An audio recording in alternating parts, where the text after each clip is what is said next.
Hi friends, happy Tuesday. Here at Green Valley, we are working on updating our vision, making it current to be who we are now as a congregation. What is God and calling us to do, to be as a congregation here at the corner of Robindale Road and Green Valley Parkway? Our current vision statement, as I've said before, is an old one, but I think it's a good one, and yet we do need to revise it a bit. On the other hand, I believe that we as a congregation deeply feel the importance of welcoming all people, of being a place where all can be embraced and know that they belong. That's been your history for a long time.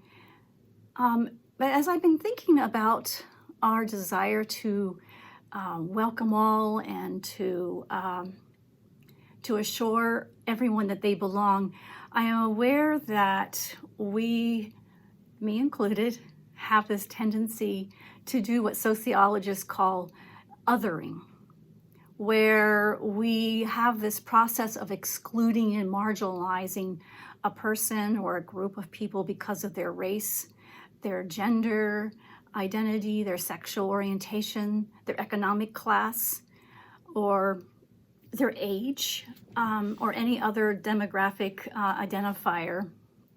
And so I want for us to be thinking of that, to reflect on that.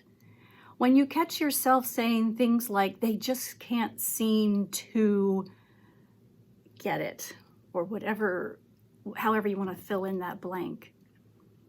Henrietta Mullen, who is a poet, has this poem that seems to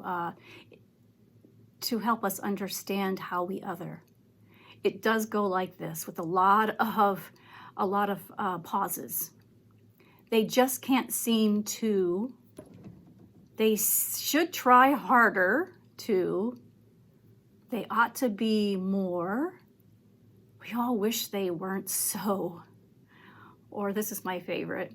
They never. Once in a while they. However, obvious that their overall tendency has been. These are judgment statements, premature often, bias on our part about how we view another person's character and personality, especially those who are different than us. Sometimes we may even say, certainly we can't forget that they, and we may say, nevertheless, their behavior strikes us as.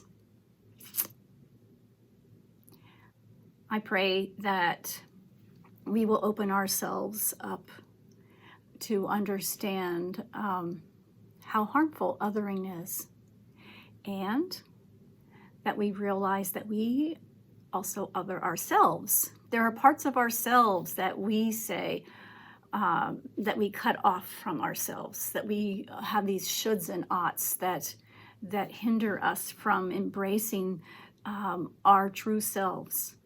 And so as we become kinder toward ourselves, I think that it will help us become kinder toward our neighbors near and far.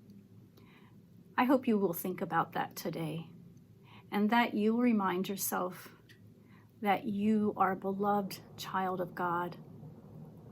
Jesus loves you more than you can imagine. Amen.